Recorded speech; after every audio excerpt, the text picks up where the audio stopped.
To Daryl's Little Corner. We'll be with you every Monday from 7 till 8. Tonight in the studio with me is Reverend Bill Baker. Now, I'm sure that's not an unfamiliar name to you because he's kindly a icon among the Christian churches here. Everybody knows Bill Baker. He preaches and he sings and he pastors a church, and I want some vitamins you take. I've decided I need me some vitamins. Brother Bill, tell us a little about yourself. Where'd you grow up? Daryl, thank you for inviting me to come today. I grew up in Calhoun City, Mississippi. That's my home, where I was born there July the 4th, 1942. My parents were John Dewey Baker and Blanche Simpson Baker. And they're just north of Calhoun City on a little farm about 2 miles north of town. And that's where I went to church, was reared in the Macedonia Baptist Church there. I was saved when I was age 11. I also was baptized in a muddy stock pond right just above our home there, and a neighbor's pond. And also I graduated from Calhoun City High School in 1960. I hunted, fished, and worked on the farm there all my life. And that's just some of my hobbies. And I don't hunt much anymore, but I still love to fish every chance I get. And I have a couple of saddle horses and a wagon. I enjoy whenever I get a chance, which is not very often, but anyway, I do enjoy having them, and that's where I was reared there, above Calhoun City. Well, you were raised in a Christian home then, weren't you? Yes, my That's dad wonderful. and mom were fine Christians, and Dad was a deacon in the home church, and he also Sunday school director, and my mom was active. They both sang in the choir, and she was a teacher in Sunday school, church training, and my mom and I used to sing duets when I was just a young boy. Used to stand by her and sing. She had one of the strongest alto voices that I've ever known, and always a good singer. She thought she had to have those shape notes to sing by, though. She wanted music with shape notes on it where she could sing, and she enjoyed the singing. Well, I wondered about that. I wondered if you had ever taken voice, or, now the young people take voice lessons, and, if you'd had any training. No, not much. Like I say, I grew up in a musical family. My granddad was a left-handed fiddler. I had one uncle that played the banjo, another uncle that played anything that had strings on it. And my mom picked a guitar and sang. My aunt also picked a guitar and sang. And that was usually about every Saturday night in one of them's homes. They gathered and did the country gospel and little country music, but mostly country gospel. And now when I went to college, I did take a couple of courses. One was in voice, and one was in fundamentals of music. But that's the only training I ever got. Most of it I got out in the field working, driving tractor. Life was different then, I wasn't it? guarantee you. I mean, you have cars to go to church. They had to want to go, didn't they? That's right. But then again, there wasn't a lot of other places to go. That's There right. wasn't Wasn't a lot of other places to go, and so often, I've had neighbors that tell me, "Man, I heard you singing." They lived a half a mile from where I was plowing, but they could hear me on that old John Deere tractor. I was singing, I guess, above it. And I remember when I was young, the churches, we didn't have air conditioners. No, We didn't have pews. no, no. We had those old funeral home fans. That's about all we had. Yes. And then In fact, after I moved to Tippah County, I preached at a revival or two where they didn't have air conditioners, and I never will forget the Lebanon church. I was preaching over there at the Lebanon church. No air conditioners. They had one little box fan sitting about halfway back in the aisle, pointing toward the pulpit, you know. And I'm telling you, they told me I wore a coat over there, and they said, "Now we've seen you've got to have a coat. Just pull it off and make yourself at home, and you don't have to wear that coat." And I didn't any of the rest of the week. And when I would get through preaching, my pants and my shirt all be stuck to me. I would be so wet. It was hot. Weather similar to what we have right now, I think. Mm-hmm. Oh, yeah, and all that body heat in Oh, there. yes. Oh, yeah. But if you had much fans, the noise, so much Right. noise. And they really didn't have microphones, did they? No. Nothing. They're built in, that's all, built-in microphones. I remember when they used to gather in somebody's yard and strung up a light, and if they were lucky, somebody had one of those small amplifiers in the Right. back. But most of the time they didn't. And somebody would play the accordion. Somebody, Right. if you were real blessed, you had somebody that played the accordion or a guitar or something that didn't take electricity. Right. And a lot of those old outdoor meetings, they didn't even take up offering. There wasn't anything to pay. No, that's right. It might be a sack of groceries or somebody say, "I brought you something," That's you know. right. That's right. And I remember now where I was, they would be a meeting like that, and they'd carry it on a week, and then they would move to somebody else's yard. That's right. Because they couldn't afford to build it. And sometimes the Lord just moving in those situations, they wouldn't think anything about not only carrying on a week, but they would just vote, "Well, let's go another week." Yeah. If the Lord was working. And I think sometimes we're missing a lot today, trying to streamline things for our convenience. And sometimes, my opinion, we've streamlined the Lord out in so many situations. I know the Lord can move in one day. I know it can move in one half a week. But my experience over the years, and I preached revivals in 3/4 of the Baptist churches here in Benton, Tippah counties, and a lot of other surrounding areas. And my experience is, if you have services day and night throughout the week, it usually is about midweek by the time you really start seeing some effects and some moves for the Lord. And you can have revival in and we have a lot of them now that go Sunday through Wednesday or Wednesday through Sunday, but you've got to put in a whole lot more preparation. Get ready. We've done that, and many times experienced revival in cottage prayer meetings before revival time ever started. But it used to, I remember it would be like 6 weeks, and now we say, well, we work. Of course, most of us that are used to this kind of thing, we're not, older and maybe not able. But, the young people, they say, well, I work. Well, them poor old ladies come out of the field. That's right. They work, honey, they work. That's right. And I remember as a child growing up, I remember my dad working that pair of mules, but the Lord was first place, and he, even revival week, he would go to the field and plow until the last minute and come home, come to the house, put the mules in the stable, feed them a ear or two of corn, and get changed and get to church. When church was over, he would go back, and we would eat lunch, and he would go back to the field, And now then, we have people even with tractors they can't take out on Sunday even because, they think they got to go to the field. If you've got to, if you've got that much that you have to work 7 days a week, you got too much. I told a man one time, he said, and he was a deacon of the church I pastored, "Well, preacher, I would come, but I've milked cows." And he said, "I just can't make it to church. I've got too much to do." And I, in a nice way, I told him, you have got too much to do if it's keeping you from serving the Lord.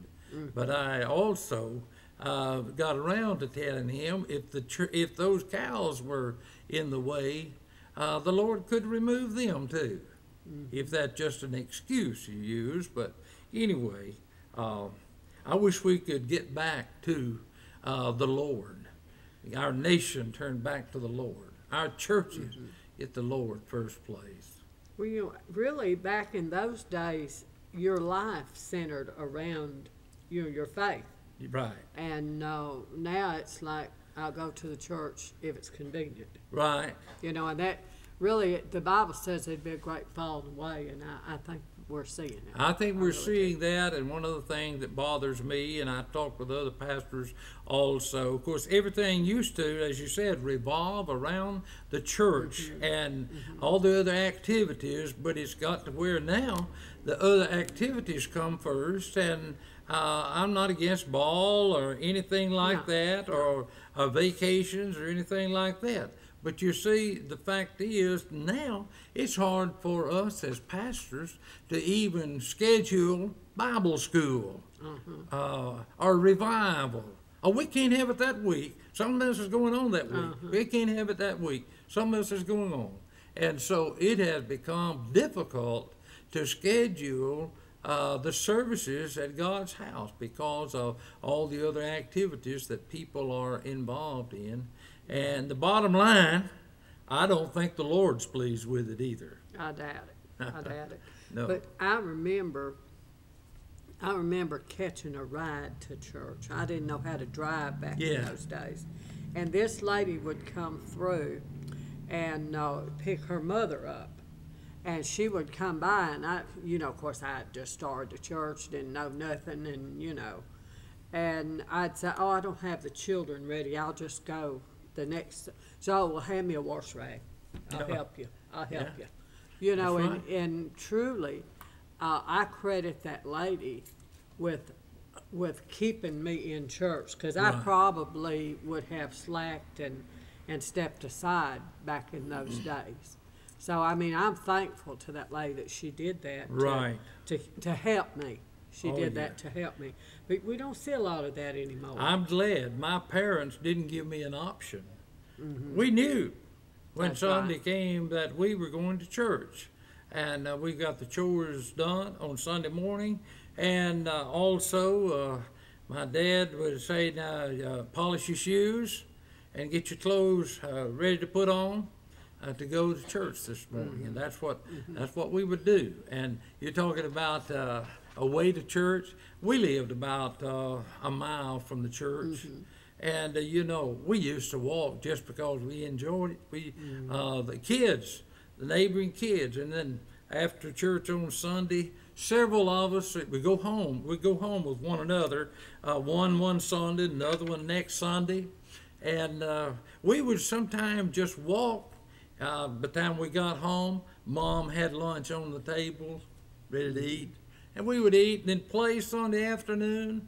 And then come time to get ready to go to church, we would get ready and we would hit the road walking on to church just to be together, having a good time. Now then, we have too many of the kids don't even want to go to the mailbox unless they got a four-wheeler to ride on or a vehicle. That's true. That's true. It just missed I remember after I moved to Ripley, I just believe in giving people credit for things that they do, and this man has already passed on, but I talked to him before that, but I do want, and if any of his family is listening, I'd like for you to know, when I came to Ripley, I moved out in the subdivision, bought a house out there. And Gus, Duncan, and Dorothy saw me walking to church with my children. We couldn't keep car half time. They always tore up something. Yeah. And I was just learning to drive, but I would drive but most of the time I was walking. And he started going to church and dropping his family off. And he would come back and get me every service. until I got able to do for myself. Now that's amazing. That's right. amazing. Over the years, I can name a lot of people. Reba Hubbard Right. helped me in my early years and saw to it that I was taken care. You know, when you see somebody young in the Lord, you give them a hand up, and you don't know what that is going to amount to later in their life. You never forget it. That's right. You never forget it. I remember I went to a little church the other side of town, and a sister Napper, I had 2 small girls, and she sewed, and she made them each a little dress to wear to church. And I've never forgot. You just don't forget things like that. That's true. You just do not forget those things. And, you know, back in those days, people were, you know, so dedicated to the church and the church family. Right. And you just don't see as much of that. I'm not saying you don't see any. You don't see as much of it. But that's something we need to really work on. There's always the opportunities around us. That's right. Always. In every community you go to. That's right. That's true. Well, you didn't start out at the church you're at now. No. I tell you what, I don't. You never have heard me give a testimony. No, but my goal in life was to farm. That's all I ever wanted to do was farm. And in fact, I was so determined when I got out of high school. I graduated in 1960, and I was so determined that I was going to farm that I went out, bought a new tractor, a new equipment, a cotton picker, a combine, truck, trailers. I was going in it big time. Rented all the land I could find in the country.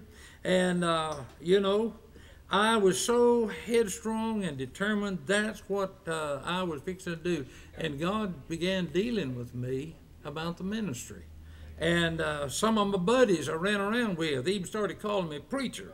And I just couldn't stand that. I know mostly it was because I didn't do what they were doing and didn't have any desire to and refused to, but they called me preacher. And I said, not me, I'll never preach. I'll do anything else in the world, but not preach. And of course, I've had to eat my words. In 1962 in the summer, I was plowing in a bean field, preparing bean ground, and the Lord had been dealing with me about it. It had been on my mind, and I just tried to ignore it, tried to ignore it. The Lord was, during revivals, I would feel so heavy-hearted.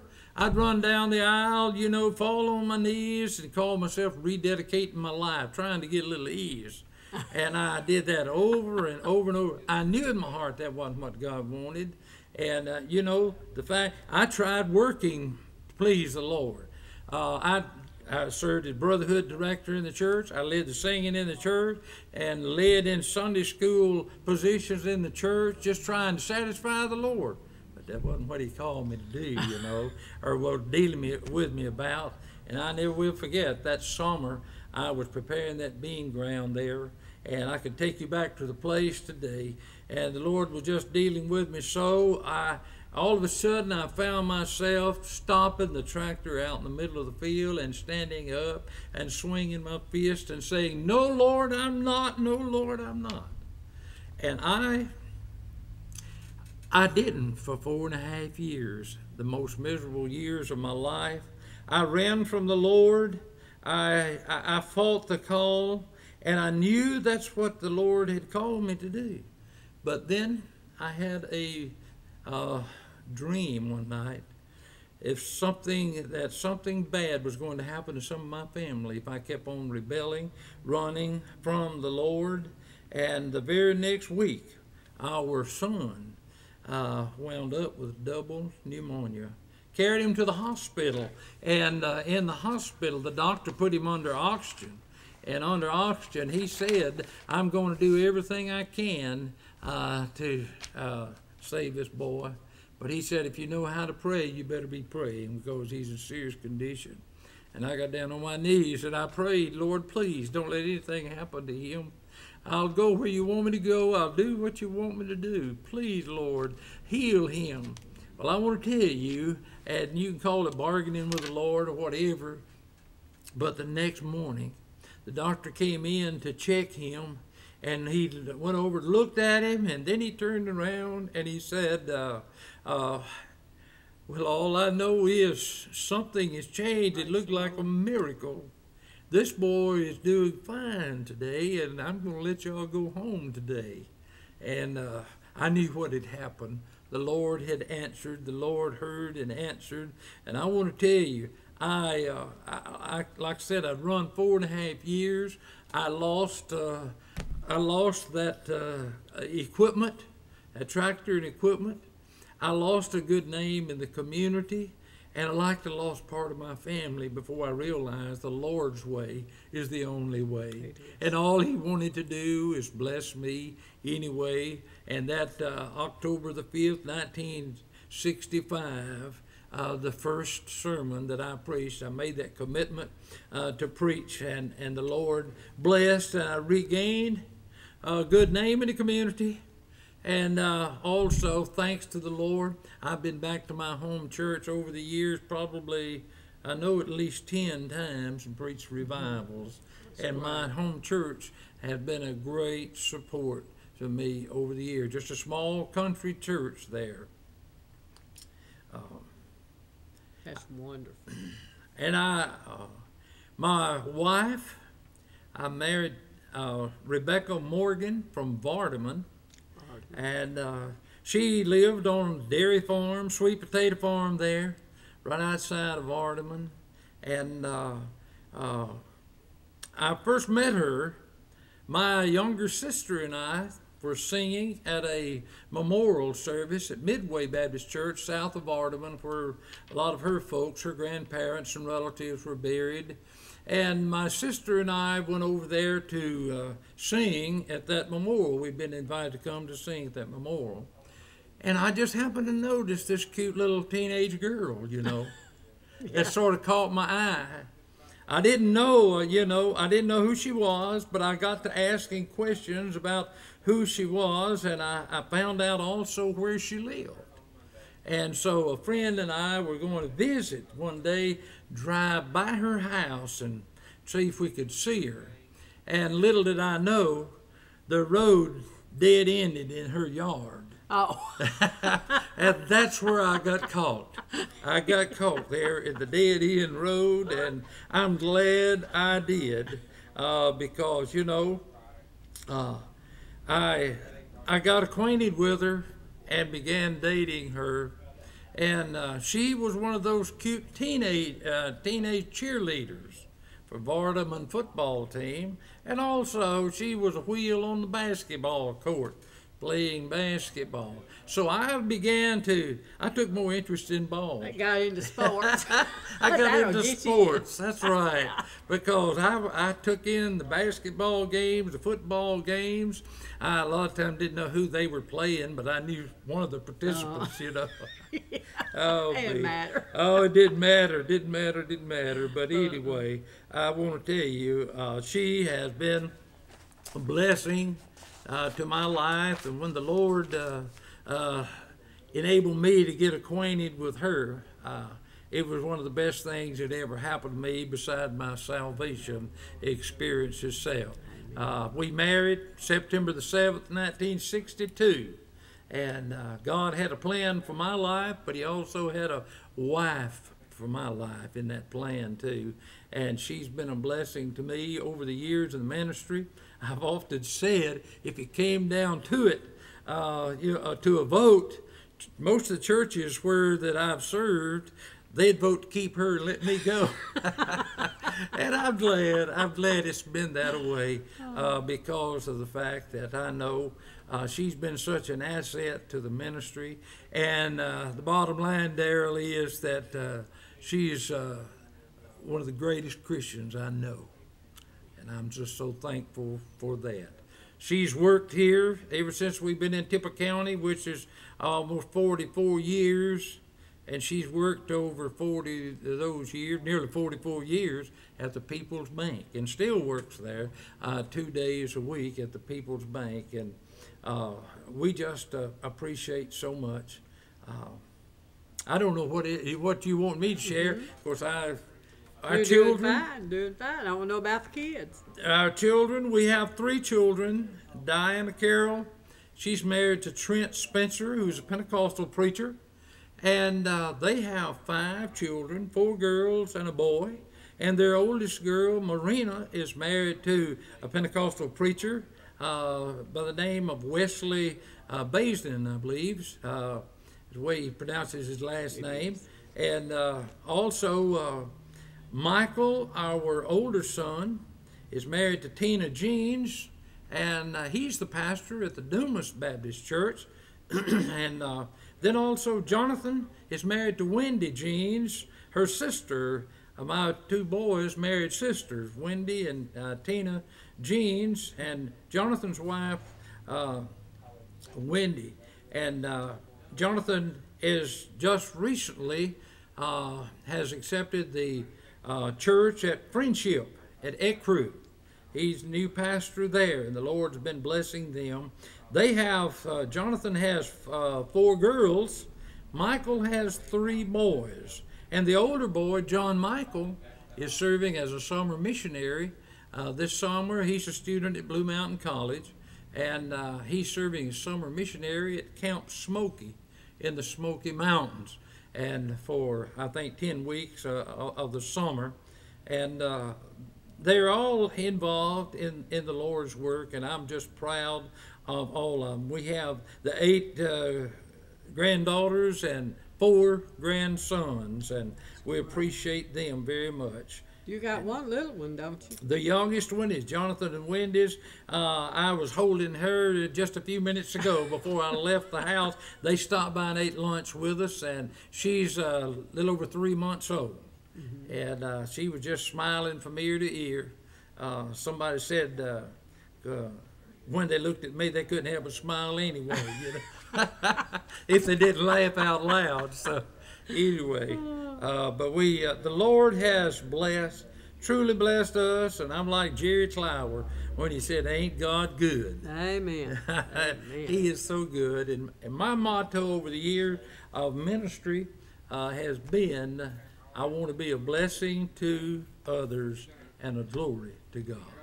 That's right. That's been my motto. Absolutely. And my aim, desire over the years. Let me, you mentioned a minute ago now, you stop me if you need me. We need to break for a commercial. Tony, cut us to a commercial, hon.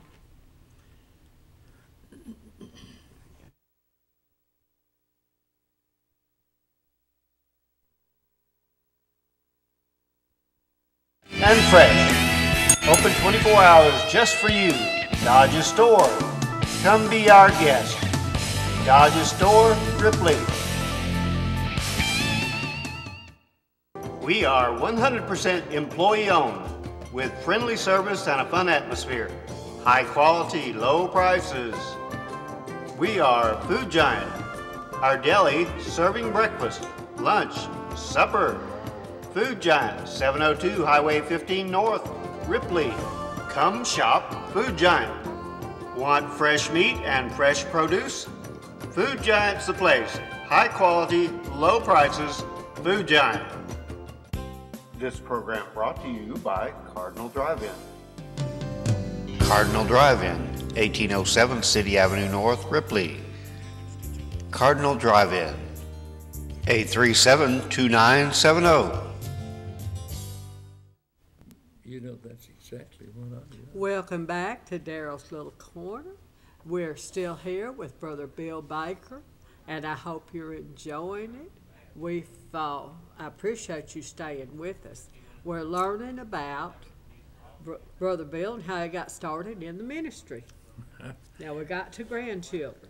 Okay, these grandchildren, we have 8 girls and 4 boys, and we love them all, and they're just a special blessing to us in life, and I'm proud of the family, you know, the Lord has blessed us with, and I'm just proud they're all in the Lord's work, and we appreciate that very much. When I surrendered to the ministry, I felt the need of going to school, And my pastor at that time had encouraged me to go on to school. I'd been out of high school 6 years when I entered the ministry, and I had one fellow told me, said, well, boy, it's going to be hard for you to make it. You've been out so long. That didn't encourage me much. I was already scared to death about having to go back to school and learn how to study and so forth. But I went to Clark College, and it was a small junior college that just took us in. And I will always be grateful for Clark College. But I also had some experiences there. The Lord just took over and blessed in. And I also had an opportunity to pastor a church down in that area. Bluff Springs Baptist Church out from Neshoba was my first church that I served down there while I was going to while I was going to Clark College. When I graduated there, I just felt the need to move on to senior college. Never had heard of Blue Mountain College. I didn't know a thing about it, but Dr. James Travis and a couple of guys from Blue Mountain came down there who was trying to recruit students, and I just fell in love with them, just felt like from the very beginning, this is where I need to go. And so that's exactly what I did. I came to Blue Mountain College, and I looked around, and the first thing you know, Dr. Travis said, well, Bill, we're proud that you're here. Let's just pray about it and see if this is where God wants you to be. And he hit his knees there in the floor in his office and prayed for me. And I knew this is where the Lord wanted me. And I, never doubted that. We moved from down there at Clark College. We moved our furniture and all back as far as Calhoun County, left it on my father-in-law's big truck, and I didn't miss a Sunday preaching. I resigned the church where I was down there, came the next Sunday to Pittsburgh Baptist Church, served as interim pastor 4 months at Pittsburgh, there close to my home. The last Sunday I was there, I had a committee from Saltillo First Baptist Church wanted me to come and preach for them, preach a youth revival, and I did. In the meantime, just before the revival was to take place, their pastor resigned, and they asked me to come on and supply. And I went to First Church Saltillo, and I was interim 4 months there. And the Lord just blessed. In the meantime, we had moved on to Ripley, there just right out by the Memorial Garden, and rented a house. And we attended First Baptist Church on Wednesday night because these churches I served as interim didn't ask me to drive back that far on Wednesday night for their services. They had people to lead those on Wednesday night, and I would go on Sunday. But I had a real wonderful time, fruitful experience there at Saltillo, baptized 12, saw 12 young people saved that summer there in that, while I was interim. And the last Sunday I preached there, my wife told me as we was coming home, well, I don't know where you're going to preach next Sunday. You don't have a place, do you? I said, well, it's not next Sunday yet. And very next day, I had a man drive up to the house and said, are you tied up Sunday? I said, no, I'm not. He said, go by Hopper Tractor Company and talk to Burkett Ray Hopper. And he said, fine fella, and they're looking for a pastor at Providence. So I went by and I met them. They invited me to preach, and they voted me in that night as a pastor up there. And I tell you, it's one of those things that only the Lord could have worked it out that way. That Sunday morning, I went up there to preach, and was sitting there. Sunday school was over, and Burkett Ray came out. He was a Sunday school director, and he said, folks, we're glad to have Brother Bill Baker and his family with us today.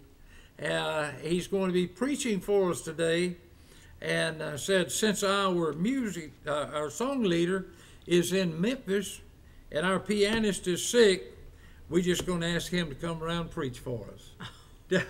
Now that's a dry start. You Yes, know, it is. Yes, it and is. music is an important part now. It rolls out the carpet for the preacher to preach on, you know. Yeah. But anyway, the Lord blessed, and we were called unanimously as pastor, and the Swedish folks, they just took us in, and they've always been family to us, and they helped us, and I went to Blue Mountain College while I was pastoring there, and they were just so wonderful and supportive to us. And that's one of the things everywhere I've been, you know, I've always unpacked and moved in like I was going to stay there always, and try to stay there until the Lord moves me away.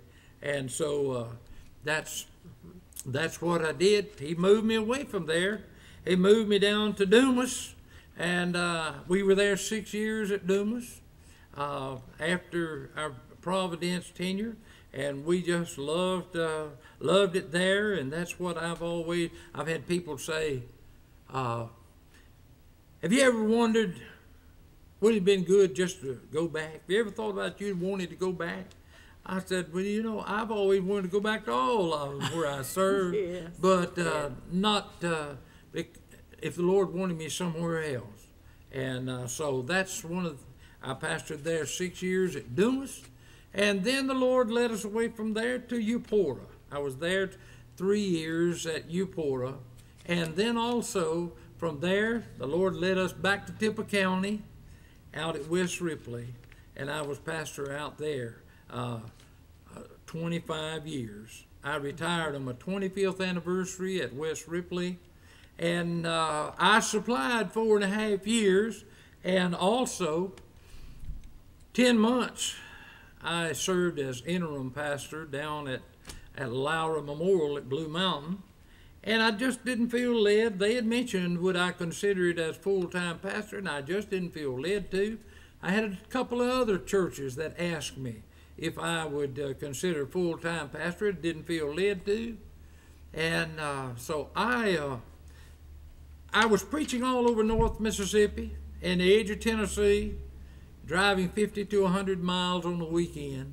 And then one night we were coming in, my wife just mentioned to me, I wished the Lord would open up a door close by. We would know where we were going. Wouldn't be so late coming in. And the very next week, Fellowship called me, told me they were without a pastor and wanted to know if I would be interested. And I told them, after thinking about what my wife said, I told them I'll think about it, I'll pray about it, and I'll get back with you within a week. Well, that was on Friday. I was talking to them. And then, lo and behold, the following Sunday morning, I did not know. I was preaching at People's Homecoming. The following Sunday morning, they voted on me. Sunday night, Jonathan and Wendy were singing, and he was preaching out at Dumas, and I told my wife, I said, let's just go out there and hear them tonight. When I went in out there, one of the ladies said, well, they tell me they voted you in 100% this morning over at Fellowship. I said, you got to be kidding. I said, I hadn't even talked to them again, and I hadn't let them know anything. Said, well, I know for a fact they voted you in 100% this morning. So anyway, I've been out there now nearly 3 years. Make it to the 1st of August, it'll be 3 years that I've been out there as pastor again, and the Lord has just been good. They've been so gracious, and I'll tell you what, Tippah County has been so good to me, and I'm glad the Lord led us here. Blue Mountain College was the reason we came this direction to start with. I'm a graduate of Blue Mountain College. All 3 of my children graduated Blue Mountain College. My daughter-in-law, one of them's graduated, the other one has taken some work there, and also grandson is there now at Blue Mountain College. Oh, I know that. Yeah, and that's what the Lord has just been so good to us. And I took some work at New Orleans Seminary, but I got involved in church building, and I don't know why, other than the fact that's what the Lord wanted, because I've been in church building programs all of my ministry just about it. And when I was working with my dad as a carpenter, as a boy, you know, I never thought about ever trying to use any carpenter skills.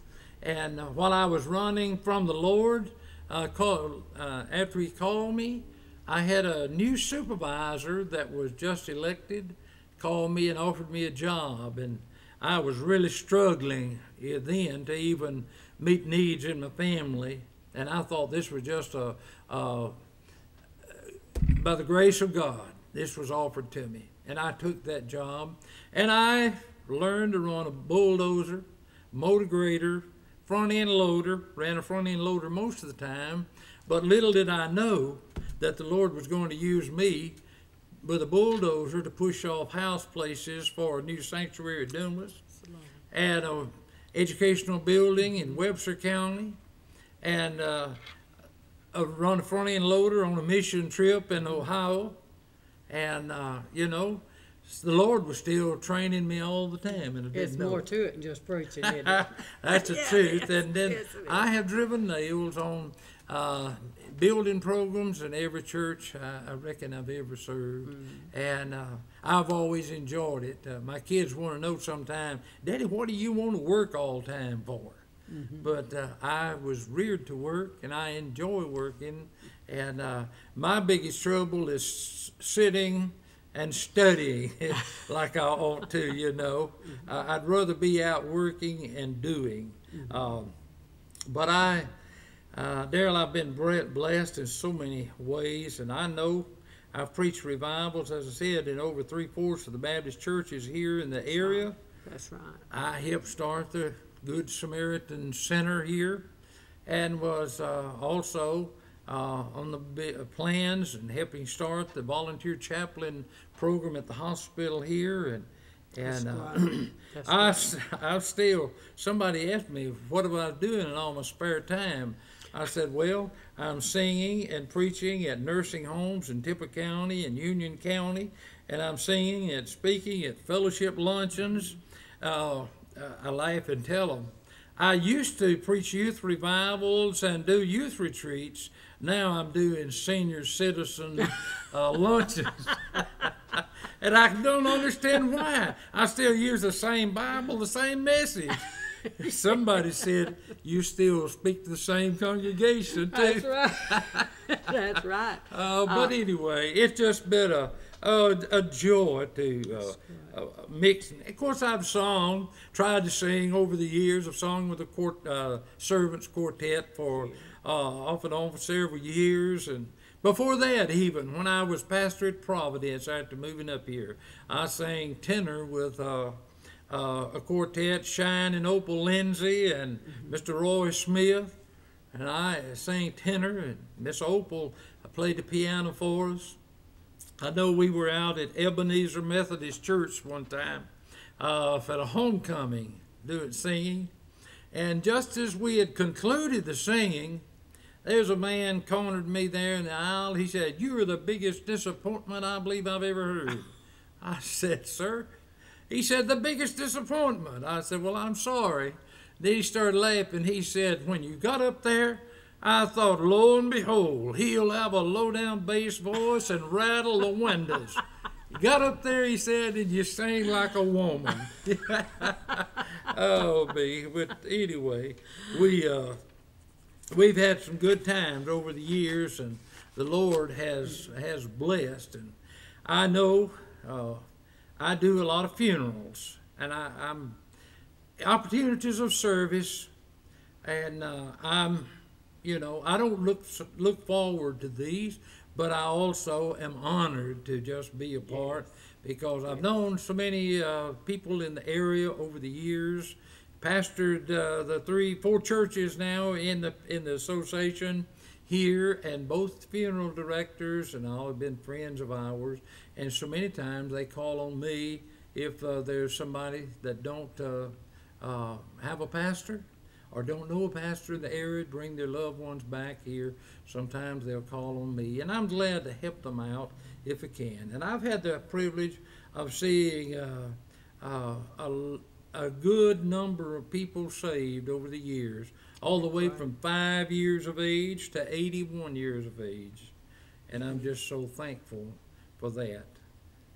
I was going to ask you, now I have a young friend that's starting out in the ministry. Now he's been to school, he's got his license. Let's see what kind of advice you've got for him, because he'll be listening. Well, I advise him to just to stay with the Lord. Love the Lord. My sons asked me, Daddy, you got any advice for us when they surrendered to the ministry and started out? And I said, yes, I have. I said, if you're going to serve the Lord, if you're going to please the Lord, if you're going to try to be an effective minister for the Lord, I said, number one, you love the Lord, you love His Word, and you love and work with people. Mm-hmm. You've got to. And it's not all a rose garden, as the old saying is. There are ups and downs, and one of the things that, everybody is different.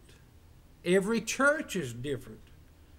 And you've got a different, that's one of the things that a lot of people are afraid to witness, because every time they knock on their door, they know there's a different person there, and they know there may be a different response to what they've ever heard or seen.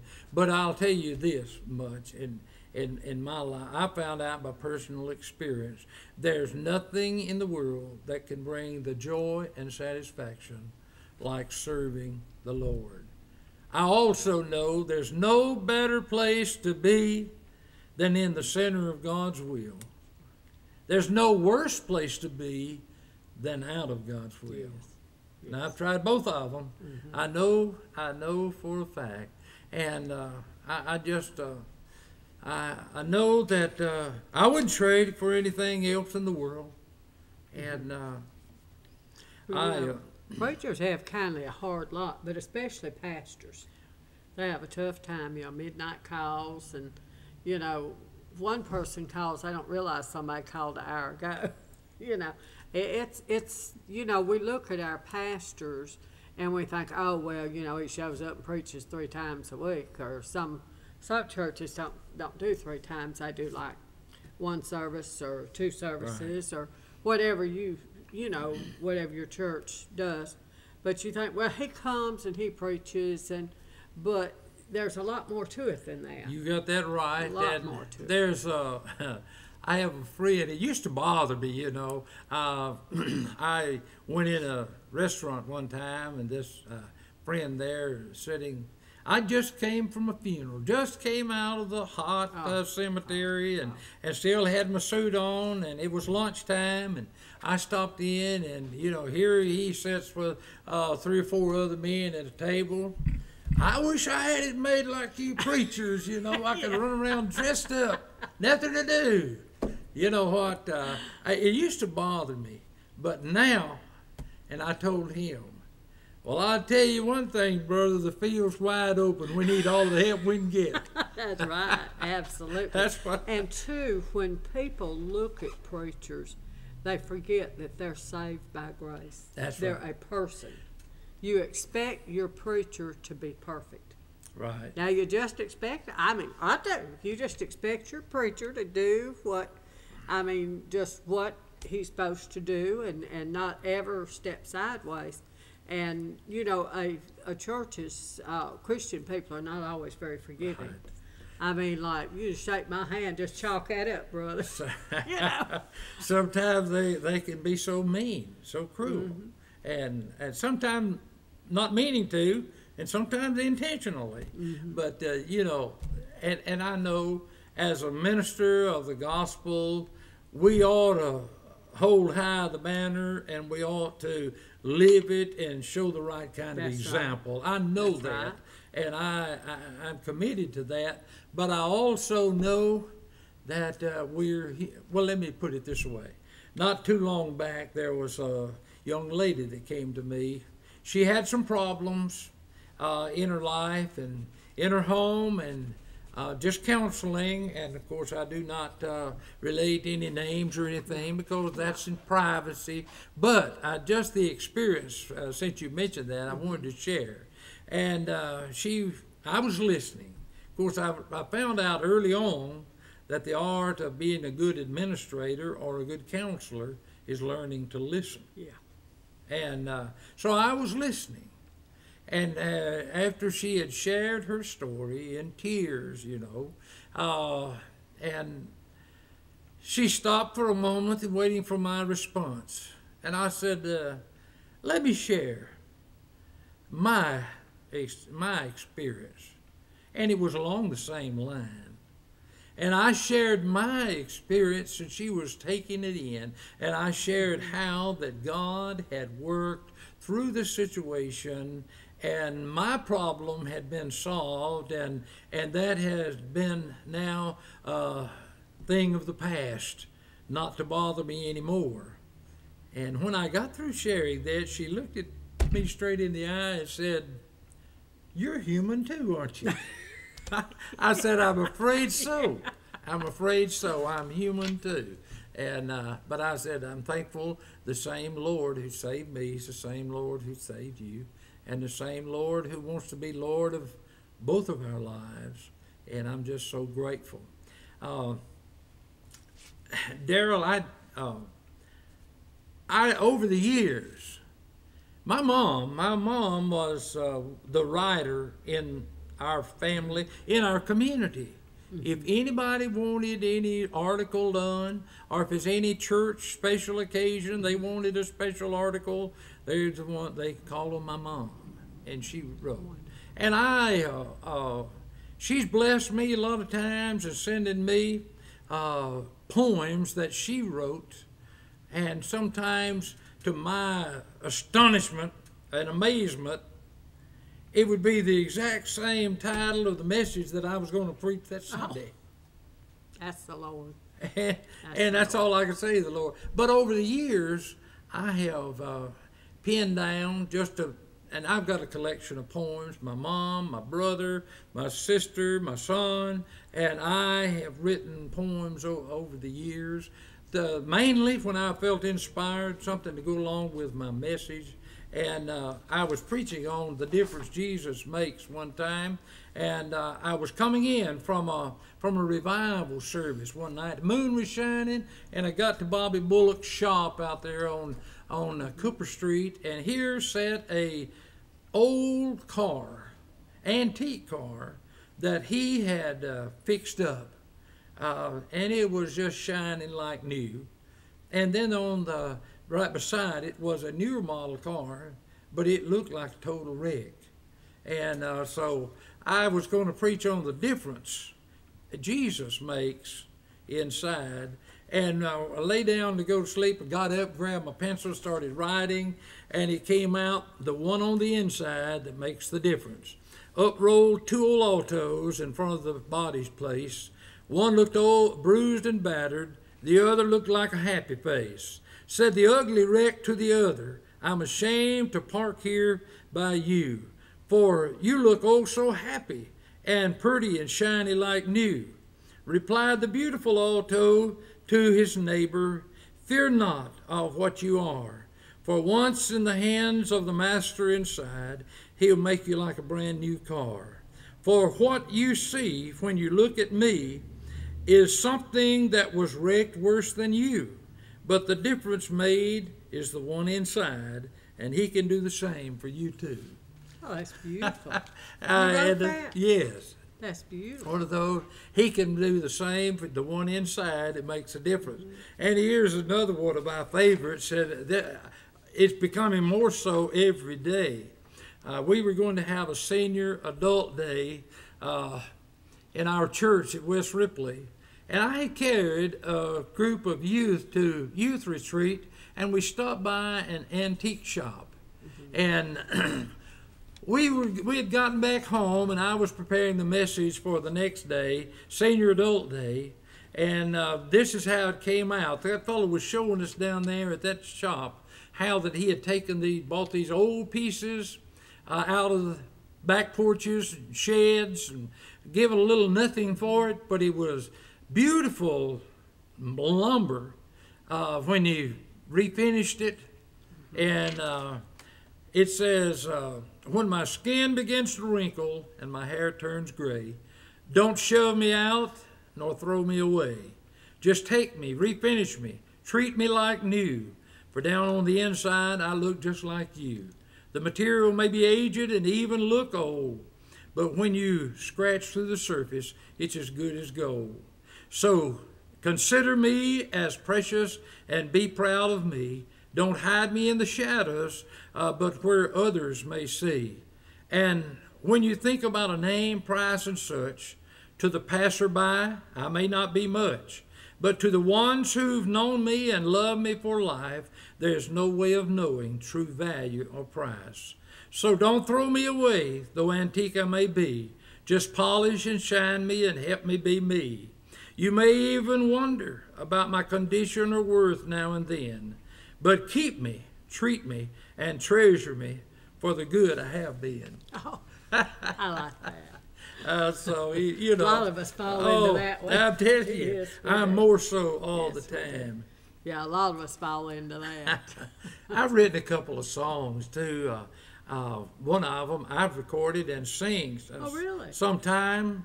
It's not on any label, personal label. Mm-hmm. I had some friends of mine that did the backup music on it, and I don't know, I may have sung it one time here, and this was about the time that I was thinking about retiring, and it's entitled, I'll Go All the Way. When my way seems dark and dreary, help me, Lord, to not grow weary. Let me walk a little closer beside you every day. When my faith begins to falter, lead me safely to the altar. Help me, Jesus, to go with you all the way. I'll go with you on the mountain. I'll drink water from the fountain, for I know there'll always be a vast supply. I'll go with you through the valley, for you're always close beside me. I'll go with you, precious Savior, all the way. Like Simon Peter, the words came easy, though I did not understand. The words were spoken lightly, simply words from earthly man. Then he spoke to me so gently, and he opened up my heart. Then he gave a love that never shall depart. I'll go with you, precious Savior. I'll go with you all the way, and by faith I'll make that journey till I reach my home someday. I'll go with you, precious Savior. I'll go with you all the way. I think you sang that on the Jeter Family program. I did one time. Now, the you other one I have not sung yet. And it's, in this world of bad news, there's good news for you and me. He's got one finger up there. Okay. That we've run out of time. I've done all the talking. Absolutely. Well, you were supposed to. We've enjoyed this hour together and appreciate you coming. Well, it's been my joy. It's been my joy today. Wonderful, wonderful. Don't forget to watch the Jeter Family program Saturday night at 7. I do hope you tune us again next Monday at 7 for Daryl's Little Corner. May God bless. Fast, hot, and fresh. Open 24 hours just for you.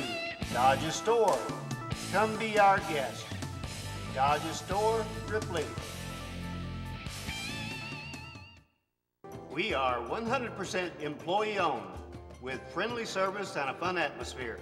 High quality, low prices. We are Food Giant. Our deli serving breakfast, lunch, supper.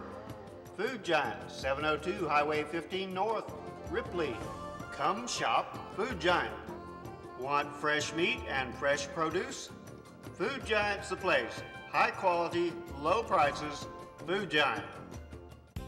This program brought to you by Cardinal Drive-In. Cardinal Drive-In, 1807 City Avenue North, Ripley. Cardinal Drive-In, 837-2970.